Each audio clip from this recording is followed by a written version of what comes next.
Okay, another question. What's the cost per megawatt in direct to liquid cooling? Direct liquid cooling cost per megawatt. Very good question.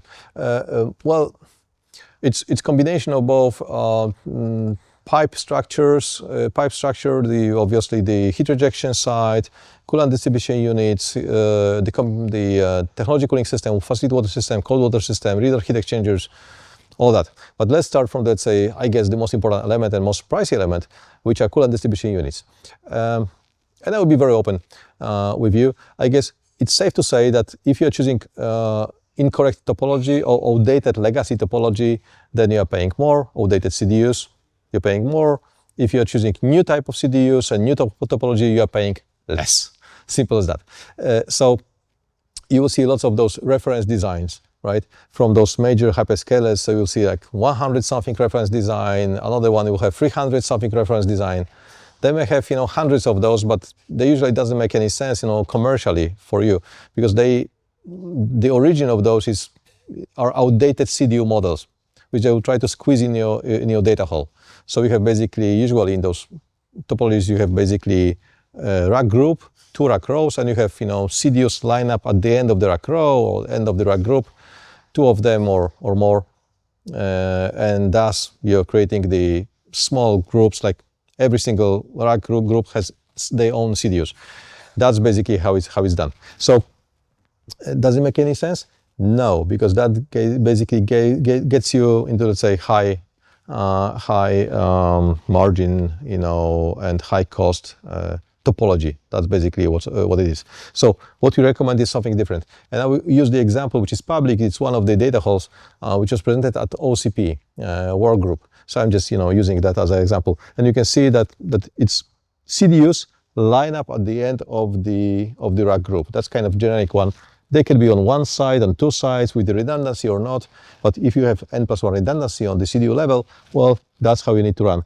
Let's say there are 7 racks, but let's assume it's 9 racks, like with a typical pod. And let's do the quick math. Let's say we have here 9 racks, like typical NVIDIA pod, 9 AI racks. So let's say 9 racks times 2 rows times 1, 2, 3, 4, 6 rack groups, 108 racks.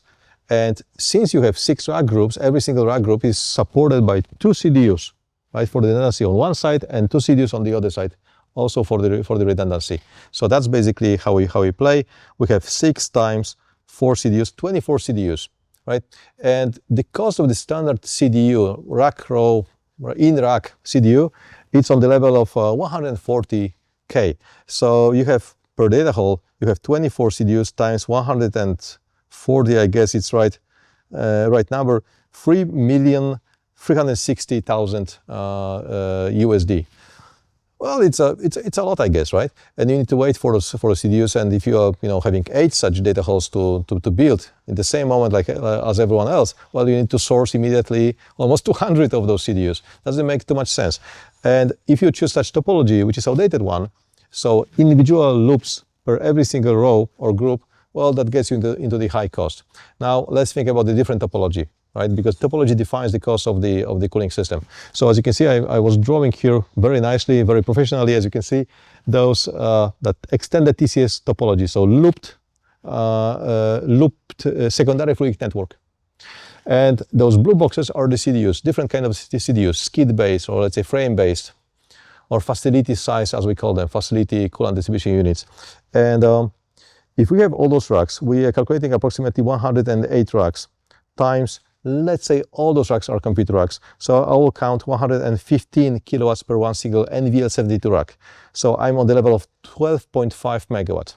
12.5 megawatts divided by 5, because 5 megawatt, that's the capacity of that facility size, large coolant distribution units. Means I need 2.5 of those, 2.5 facility-sized coolant distribution unit to support the same workload, which is supported by 24 CDUs. 2.5, so I can live with 3 of those units. By the way, 5 megawatt per FDU means that I have still 1 pump redundant, right? It's very important. So you have 2.5 of those units, let's say 3. I have 3 such FDUs per one data hall. Those FDUs right now are priced at the level of $350,000 a piece. $1 million versus $3.4 million. I guess that's the important remark. So if I'm having $1 million divided by capacity by 12 megawatts, it means that we are on the level of 80 something K versus 140. That's, I guess, that's the current number. If you choose proper topology, if you choose right CDUs, instead of paying 140, you can pay 80-ish, kind of, right? So it's so much better. It's so much better commercially. You're saving a lot. So if you'll have 8 such, data halls, you'll have to buy almost 200 of those CDUs, wait 40 weeks, 50 weeks for those. And if you'll buy right-sized CDUs for your workloads, for your plants, you'll save-proof your installation for the future. You'll pay, let's say, half of the cost you would normally pay, and you'll have shorter lead time. So that's the extended answer to how much we cost per megawatt. Outdated CDUs 140, 50, depending on how much grid the supply is. The new type of CDUs approximately 80K per megawatt, and that's, let's say, the best choice you can make.